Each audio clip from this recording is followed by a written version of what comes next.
नमस्कार दोस्तों। आज से 3 दिन पहले एक प्रेस रिलीज जारी किया जाता है जिसमें सभी को सूचित किया जाता है टिकटॉक सहित 58 एप्लीकेशंस चाइनीज इंडिया में बैन कर दी गई है।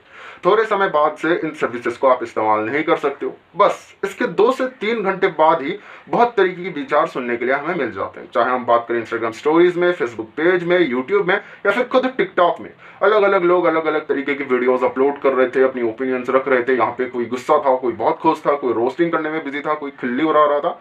लेकिन एक्चुअली जो चीजें हैं ना, इस टाइम पे हम बात कर सकते हैं उसके बारे में और लोग उन चीजों को सीख सकते हैं, समझ सकते हैं, वो कोई नहीं कर रहा। तो आइए इन चीजों के बारे में हम थोड़ा सा बात करते हैं इसी वीडियो में।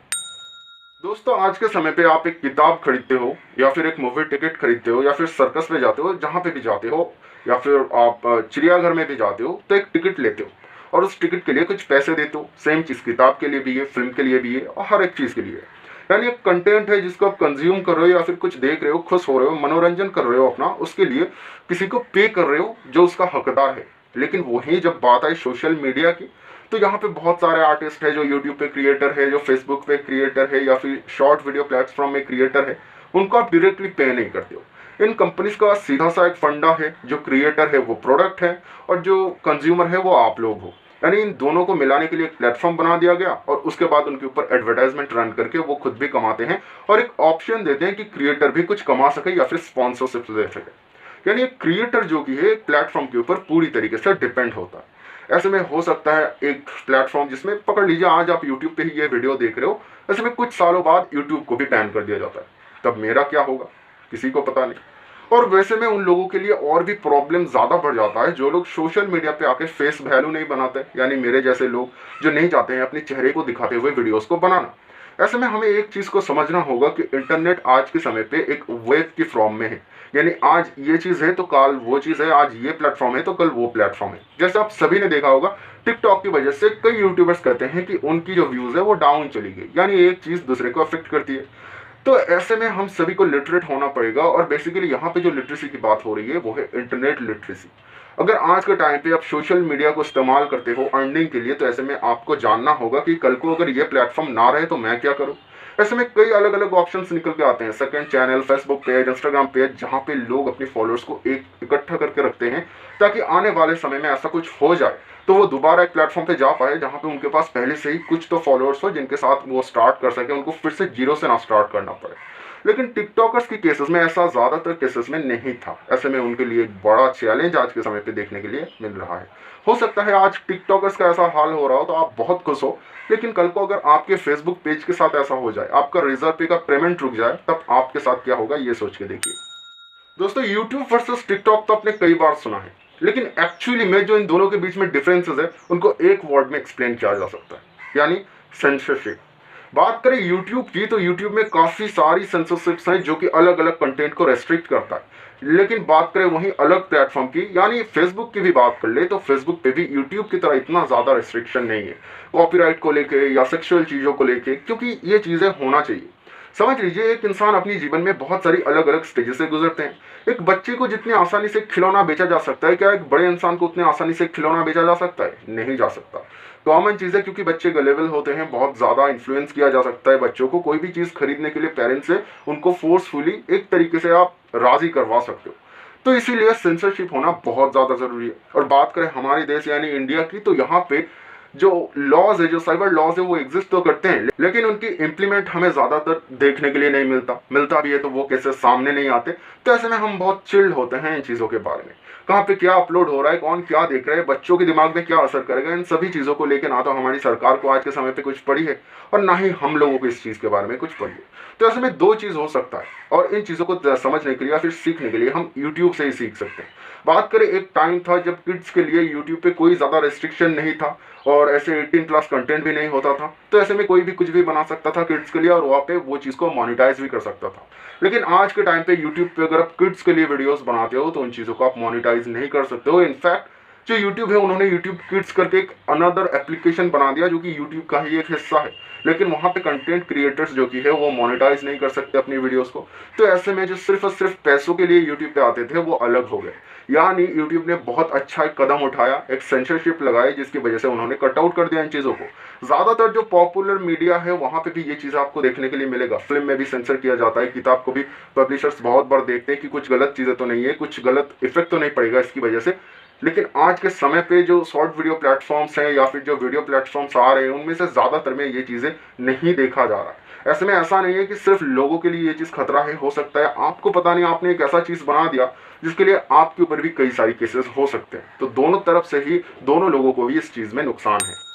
क्रिएटर रिस्पॉन्सिबिलिटी, जिसके बारे में मैंने अभी अभी बात की है, ये चीज़ झलकता है उन लोगों की वीडियो में जो टिकटॉक पे वीडियोस क्रिएट करते हैं, यानी टिकटॉक क्रिएटर्स हैं। आज के समय पे सोशल मीडिया पे आके वो लोग आर्ग्यूमेंट कर रहे हैं कि जो चाइना कर रहा है उसकी वजह से क्यों टिकटॉक को बैन किया जाए। एक्चुअली गलती उनकी नहीं है क्योंकि वो इन चीज़ों के बारे में ज़्यादा इन्फॉर्म नहीं है। तो ऐसे में उन लोगों के लिए मैं बस दो चीज़ें दिखाना चाहूँगा या फिर समझाना चाहूँगा। जो यूएस नेशनल सिक्योरिटी एडवाइजर है मिस्टर रॉबर्ट, उन्होंने कहा था कि चाइनीज जो एप्लीकेशन है, खास करके टिकटॉक, ये एप्लीकेशन बेसिकली चाइनीज कांग्रेस की प्रॉक्सी है जो डेटा को एक जगह से दूसरी जगह भेजता है। ऐसे में आप लोग सोच सकते हो कि एक फोटो एक वीडियो से क्या डेटा निकाला जा सकता है। ऐसे में एक बड़ी देश है, उसकी कुछ इंपॉर्टेंट जगह हैं जहाँ पे सबसे ज़्यादा लोग रहते हैं, यानी फेमस मेट्रोपॉलिटन सिटी, जहाँ पे हर दो बंदा एक ही जगह पे अलग अलग टाइप की वीडियोस बनाता है। ऐसे में सोच के देखिए उन रॉ फुटेजेस से या फिर उन वीडियोस से उन इन्फॉर्मेशन को निकाला जाए तो उस जगह की क्या डिटेल नहीं मिल सकता? जरूर मिल सकता है, और इस चीज़ को आज के समय पे टिकटॉकर्स को समझना चाहिए। टिकटॉक एप्लीकेशन के अंदर एक चीज़ मौजूद है जिसको ट्रांसकोडिंग मीडिया कहा जाता है। बेसिकली ये एक टेक्निकल टर्म है। ये क्या समझाता है? बेसिकली किसी भी एक चीज़ को एक डिवाइस से दूसरे डिवाइस या दूसरे सर्वर में कॉपी करके भेजने की इस मेथड को ट्रांसकोडिंग मीडिया कहा जाता है। इसमें क्या होता है, जब आप टिकटॉक एप्लीकेशन यूज़ करते हो तो ऐसे में अगर कोई चाहे या फिर टिकटॉक जो कंपनी है वो चाहे कि आपके फ़ोन में एक्चुअली क्या चीज़ें हैं, आपकी जो जीपीएस है उसको इस्तेमाल करना चाहे और उसके थ्रू आपकी इन्फॉर्मेशन निकालना चाहे, आप कहाँ पे हो, लॉन्गिट्यूड क्या है, लैटिट्यूड क्या है, लैंडमार्क क्या है, ऐसे में ये चीज़ें निकाल सकते हैं। सबसे खतरनाक चीज़ आपके फ़ोन में समझ लीजिए एक प्राइवेट वीडियो है, आप नहीं चाहते हो कि ये किसी और के साथ शेयर हो। ऐसे में प्राइवेसी प्रॉब्लम है उस वीडियो के साथ, तो ऐसे में वो वीडियो एक बाइनरी नंबर की फॉर्म में कॉपी हो सकता है आपकी डिवाइस से उनकी सर्वर में। तो ऐसे में ये चीज़ें काफ़ी दिक्कत दिला सकता है एक इंसान को आगे जाके, और राष्ट्रीय लेवल पे ये खतरा भी बन सकता है। एक इंसान जिसके पास भारत के अधिकतर इंसानों या फिर यूथों के बारे में जानकारी हो, वो क्या नहीं कर सकता, ये सोच के देखिए। दोस्तों, आज के टाइम पे बहुत ज़्यादा संख्या में ऐसे लोग हैं जो टिकटॉक के खिलाफ अपनी भावनाएं रखते हैं और वो बहुत ज़्यादा खुश है। ऐसे में मुझे उनकी खुशी से कोई परेशानी नहीं है। तो फिर यहाँ पे बात निकल के क्या आता है, आप अगर एक साल पीछे देखोगे 2019 में, तो उस टाइम पे भी टिकटॉक को बैन करने की कोशिश की गई थी। बात करें केरला की, तो केरला में भी टिकटॉक को बैन करने की कोशिश की गई थी। सिर्फ इंडिया नहीं, बात करें रशिया की, तो रशिया ने भी एक बार कोशिश किया था टेलीग्राम को बैन करने की। लेकिन इन केसेस में आप एक कॉमन पैटर्न देख पाओगे कि कुछ टाइम बाद ये एप्लीकेशंस फिर से रेगुलेट करने लग जाती है या फिर इनके ऊपर से बैन हट जाता है। ऐसा क्यों होता है? ये एप्लीकेशंस कुछ अपने ऊपर रेस्ट्रिक्शन ला लेता है और फिर वो परमिशन मिल जाता है। लेकिन एक्चुअली पॉइंट ये नहीं है। एक्चुअली पॉइंट ये है कि करंट जो सर्विसेज हैं जिनको वो इस्तेमाल कर रहे थे, जो अचानक से चले गए हैं, उनके ऑल्टरनेटिव कोई भी एप्लीकेशंस मौजूद ही नहीं था, जिसकी वजह से लोगों को उस चीज़ की ज़रूरत पड़ती रहती है। वैसे में वीपीएन अलग अलग चीज़ों से बाईपास करके इस्तेमाल करने की कोशिश की जाती है, और एक बैन करने की जो कोशिश है कहीं ना कहीं वो नाकामयाब हो जाता है। तो आज के समय पे हम इतने सारी एप्लीकेशंस को बैन कर रहे हैं, जिनमें से ड्यू रिकॉर्डर भी है। कई सारे ऐसे स्ट्रीमर्स हैं जो यूट्यूब पे लाइव स्ट्रीम करते हैं मोबाइल पे गेम खेलते हुए, इन एप्लीकेशंस की मौजूद से बहुत कम रिसोर्सेज की इस्तेमाल करते हुए। तो वो लोग क्या करेंगे, वो तो इन्हीं एप्लीकेशंस को यूज़ करेंगे वीपीएन अलग अलग ट्रिक्स को इस्तेमाल करते हुए। तो ये चीज़ें ना हो तो उसके लिए हमें जल्द से जल्द ऐसे एप्लीकेशंस की कॉपी बनानी पड़ेगी, या फिर मेड इन इंडिया एप्लीकेशंस ऐसा ही फीचर्स के साथ बनाना पड़ेगा। अगर हम ये नहीं कर पाते हैं तो मुझे नहीं लगता ये बैन भी ज़्यादा दिनों तक सस्टेन कर पाएगा। एक बात निकल के आ रहा है एम्प्लॉयमेंट, यानी टिकटॉक के बैन होने से कई ऐसे लोग हैं जो अनएम्प्लॉय हो सकते हैं। सिर्फ टिकटॉकर्स ही नहीं, इस चीज़ को रेगुलेट करने के लिए इंडिया में इसकी जो ब्रांचेज है वहाँ पे भी लोग हैं, शायद उनको भी अपना नौकरी से हाथ धोना पड़े।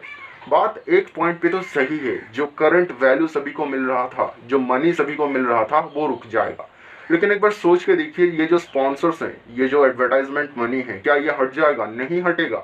ये मनी रहेगा, अलग अलग प्लेटफॉर्म्स में ये रेगुलेट हो जाएगा या फिर स्प्रेड हो जाएगा। तो इसको अगर हम चाहें तो एक प्लेटफॉर्म में दोबारा कलेक्ट कर सकते हैं, ऐसा नहीं है कि ये जो पैसा है ये देश से निकल गया या फिर ये जो चीज़ है ये बाहर चला गया।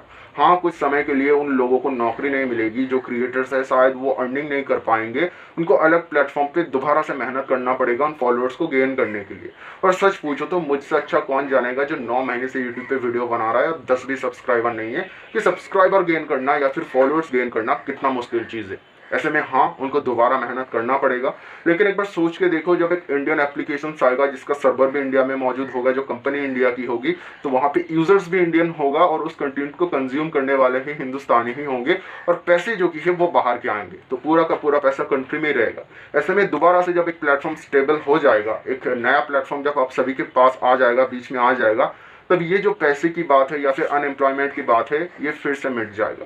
यानी इस चीज़ को लेकर ज़्यादा सोचने की ज़रूरत नहीं है। इस टाइम पे ज़रूरत है वाकई में तो एक प्लेटफॉर्म की ज़रूरत है जो वही चीज़ें आपको ऑफर कर सके जो टिकटॉक करता था, और उस पर सेंसरशिप भी होना चाहिए ताकि आगे चल के ऐसी प्रॉब्लम्स क्रिएट ना हो, ऐसी जो वल्गर टाइप की कंटेंट अपलोड होते हैं वो ना हो सके। ऐसे में कई आर्ग्यूमेंट्स आते हैं कि टिकटॉक पे तो सिर्फ और सिर्फ, समझ रहे हो ना मैं क्या कह रहा हूँ, तो ये चीज़ सही नहीं है। आप सभी को याद होगा बाबा जैक्सन की वो वीडियो जहाँ पे ऋतिक रोशन ने भी ट्वीट करके बताया था कितना अच्छा टैलेंट है।